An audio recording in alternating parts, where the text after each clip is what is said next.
We already know about some of the changes coming to Ferrari's 2025 car. In particular, there will be significant updates to the front section ahead of the side pods. Now, let's go into the details. We also need to discuss the Concorde agreement, especially regarding Ferrari as well as Aston Martin's situation with Adrian Newey and Lawrence Stroll. If you enjoy these videos, don't forget to leave a like to support me. I post daily updates on the latest Formula 1 news. Now, let's get started. Ferrari is gearing up for the 2025 Formula 1 World Championship with its latest project, the 677. This single-seater is the direct successor to the SF24 and is designed to erase past disappointments, turning ambition and dreams into real results. The approach is precise, meticulous, and innovative, with the main goal of overcoming the technical and strategic limitations that have held the team back in recent years. One key decision was to maintain the car's wheelbase at 11 feet 9.3622 inches, the maximum allowed by regulations, avoiding changes that could compromise the aerodynamic platform. However, behind this seemingly conservative choice lies a revolutionary approach.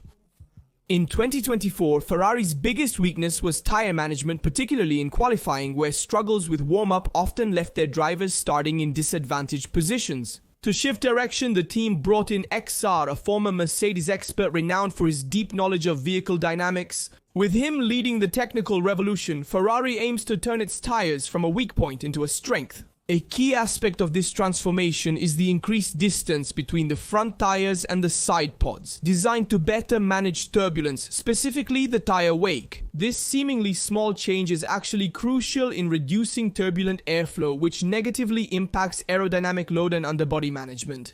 To accommodate this increased distance, the team shortened the gearbox, a modification that required a complete redesign of critical components, including the transmission. The objective was clear: optimize the car's overall balance without compromising its competitiveness. Of course, this precision work was closely supervised by Vassar. According to Ferrari's team principal, the year 2025 will see the introduction of numerous new components, each designed to maximize the potential of the 677 project.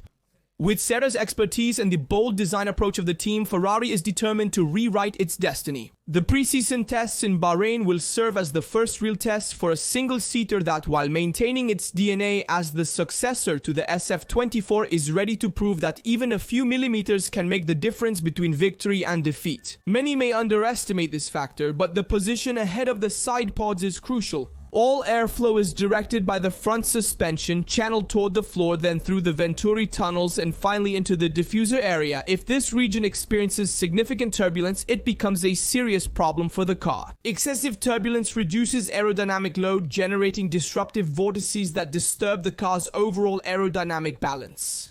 The cleaner the airflow reaching the car's underbody, the greater the vertical downforce at the rear. This ensures optimal tire temperature on all four wheels, both front and rear.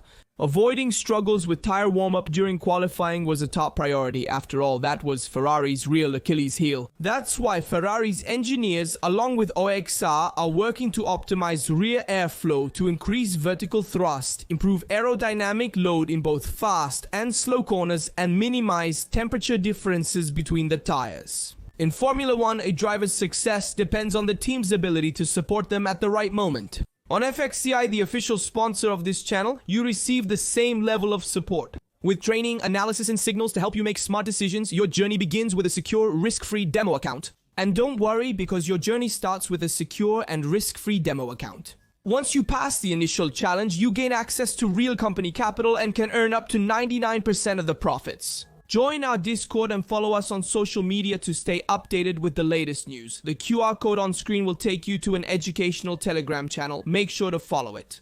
And don't forget, my 25% discount code, RASTRA25, is still active. Hurry up and use it. Now let's talk about the Concorde agreement, which directly involves Ferrari. This agreement is set to expire at the end of 2025, and negotiations for its renewal are already underway. Named after the FIA headquarters in Paris, the Concorde Agreement defines not only the terms of participation in the World Championship, but also the revenue distribution criteria between the teams and Liberty Media. Originally signed in 2020 and valid until the end of 2025, the pact is now at the center of intense renewal discussions. But how much do teams actually earn from this agreement? The Concorde agreement guarantees teams 50% of Formula One's total profits, a figure that increases as revenues grow. However, if revenue surpasses projections, this percentage may be adjusted. As a historic team, Ferrari also receives an exclusive bonus of 5% of the total, a recognition that sets it apart in the Formula One landscape. For other teams, earnings are based on their final position in the Constructors' Championship. Every point counts, especially for smaller teams. So what does the earnings ranking look like for 2024? Which team topped the list? Which team ranked lowest? Let's find out. In 2024, McLaren was the highest earning team, followed by Ferrari and Red Bull. McLaren led Formula One earnings with $153 million, followed by Ferrari with $143 million, Red Bull with $137 million, Mercedes with $129 million, Aston Martin with $121 million, Alpine with $95 million, Haas with $85 million, Racing Bulls with $77 million, Williams with $75 million, and Sauber with $72 million. With the contract expiration approaching, negotiations for the new agreement could redefine the playing field. McLaren, following its financial success in 2024, will likely seek to secure its position, while teams like Williams and Sauber will push for better long-term conditions. This is a crucial issue not just for team finances but also for the competitive balance of the championship. Will the next Concorde agreement satisfy all parties? That's the real question. However, keep in mind that Ferrari has already given up part of its historical bonus in previous years. Now it must consolidate its position to retain this advantage. More importantly, this is the perfect opportunity to reclaim the political influence it lost in recent years. For Vasseur, securing the best possible terms will be crucial. And speaking of contracts, there's news about Perez's future. After announcing his departure from Red Bull at the end of 2024, Perez has spoken for the first time about his next steps. The Mexican driver, who completed a 4-year stint with the Milton Keynes team, stated that he will decide his future within the next 6 months without ruling out a return to Formula One. Perez's relationship with Red Bull ended after a difficult season in which the team lost the Constructors' Championship to McLaren. Meanwhile, Verstappen secured the Drivers' Championship, proving that he made the difference for Red Bull, one of the few times where a driver truly outperformed the car. Perez, however, failed to match his teammates' performance and didn't score enough points to secure the Constructors' title. The reality was clear. Perez was no longer an asset to Red Bull. Despite his contract running through 2025, Red Bull chose to replace him with young talent Liam Lawson. Perez explained that the separation was agreed upon in December, leaving him out of the paddock for at least the next season. The driver remains calm about his future. "I will decide in the next 6 months what to do with my career. I will return to Formula One only if it makes me happy," he stated. He also mentioned that for the first time in years, he can travel for pleasure rather than just for work. After years of constant travel, he is now taking time to enjoy life. As Horner confirmed, Perez could still take on off-track roles for Red Bull if he wishes. However, his main goal is to join Formula One with Cadillac in the coming years. If this dream doesn't materialize, Perez may explore other motorsport opportunities such as endurance racing or Formula E. From my perspective, Red Bull made the right choice in moving on from Perez. Lawson seems to be the right choice as Red Bull's second driver to help fight for the Constructors' title. Let's be clear, Red Bull struggled a lot in 2024, mainly due to Perez. That was the biggest issue, but the car itself was also difficult to drive, especially when handling high curbs. If they had a driver performing even half as well as Verstappen, Red Bull would have been in the fight for the Constructors' Championship. Instead, Perez wasn't even close to half of Verstappen. That's exactly what Red Bull is looking for in their second seat, and they hope to find it in Lawson. Speaking of Lawson, he stated, "I don't expect to win right away, but I'm not here to lose." With just over a month to go before preseason testing, Lawson is preparing to embark on his journey as an official Red Bull driver alongside Verstappen. For the young New Zealander, who has only 11 GPs under his belt, the challenge ahead is a big one, proving he deserves the most coveted seat in Formula One in a team that has often put its drivers to the test. But why did Red Bull bet on Lawson?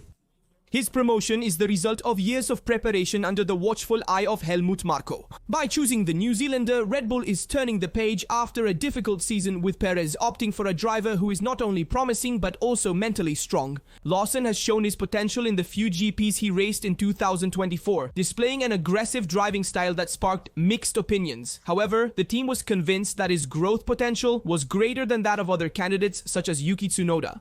The last 6 years at Red Bull have been high pressure, but they've helped me grow as both a driver and a person. That's what Lawson said, reflecting on the challenges he faced in junior categories and in the Deutsche Tourenwagen Masters. But it's not just about the pressure of driving a Red Bull, it's also about being Verstappen's teammate. The four-time world champion has been dominant, casting a shadow over every teammate who has shared the garage with him. However, Lawson has a clear mindset. His goal isn't to beat Verstappen right away, but to be close enough to help Red Bull in the constructors' battle. I know there are a lot of tracks where I've never raced before, but my priority is to do the job the team needs. I'm not here just to make up the numbers. The road to a Red Bull seat has been anything but easy. Lawson had limited opportunities to showcase his abilities, but he made the most of every lap on track. I knew I had only 5 or 6 races to prove I deserved the seat, and I gave it my all, even against drivers like Alonso.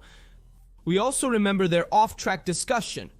Despite some on-track clashes and criticism, the New Zealander has proven he has the character needed to compete at the highest level. I don't expect to fight for wins right away, but I want to deliver strong performances. Every race is an opportunity to improve and bring results for the team. The key question is, can Lawson meet Red Bull's expectations and perform at least half as well as Verstappen? I believe so. I trust that Lawson will do well at Red Bull. Unlike his predecessors, replacing Perez won't be too difficult, especially given how much he struggled in the last races. Lawson has already proven to be a great driver at racing bulls, often matching or even outperforming Tsunoda, especially in close combat. But I'm curious to hear what you think as well. Now, let's talk about Adrian Newey, who has spoken about Aston Martin. He said that the environment at Red Bull was no longer suitable for his way of working. Aston Martin represents a challenge that motivates him, much like when he decided to leave McLaren. It seemed like madness at the time, but it worked. This is what Adrian Newey declared. This statement marked the official end of his collaboration with Red Bull, which was made public during the 2024 Japanese Grand Prix. This separation marked the end of a partnership that redefined the limits of aerodynamic design. For Newey, the real challenge will come with the new technical regulations of 2026, which will revolutionize power units and aerodynamics. The British engineer has also expressed his doubts. The new rules were designed to attract new manufacturers, and in this they've succeeded, with Audi joining and Honda returning. But Newey said, I would have done it differently. The new architecture of the power units gives more emphasis to the electric component, with a reduction in internal combustion engine power. However, Newey believes this decision could hurt performance. With 350 kWh derived from the electric component, there's a risk that the batteries could drain too quickly. The cars could become significantly slower on the straights, and that's not what fans want to see. Newey also said that it was a political directive, not a decision made by the manufacturers themselves. Electrification has its applications, but imposing it as the only solution limits innovation. Formula One should be a platform for experimentation, not a domain restricted by rules that are too rigid. If the rules on chassis and aerodynamics become too restrictive, all the cars will end up looking the same. Look at IndyCar, which was once a successful series but became a one-make championship, causing public interest to drop. There's a gap of at least 2 months, maybe more. I need to get to know the team and adapt to the new tools, but this doesn't scare me. Challenges are what have always motivated me. In short, Newey will make a difference, starting from the 2026 season. As Mike Crack, the team principal of Aston Martin, also said, and as Lawrence Stroll understood, results don't come immediately. It takes time to prepare the best team with the best drivers, and that's what Aston Martin is doing with the hiring of Adrian Newey, the arrival of Andy Cowell, and with Alonso, who remains in the team, a 2-time world champion who can make a difference on the track. As for the gap between the cars, it will be too small in 2025 to make a real difference. Aston Martin will make an impact starting from 2026. I agree with Newey on the issue of the electric motor. In my opinion, it's too much compared to the internal combustion component. Once the batteries drain, the cars become too slow on the straights, so we need to be careful how this new regulation is structured, because it will affect not only performance but also the show on the track. Let me know your thoughts on Ferrari's evolution in the comments. Also, share your opinions on Perez's statements, the future of Aston Martin, and the Concorde agreement. As always, I remind you to like, subscribe, and turn on notifications so you don't miss any videos released here on the channel. Every day, I keep you updated on all car and Formula 1 news. I'll leave some related videos and my channel logo for you to subscribe. At Raster Tuto, we'll see you next time.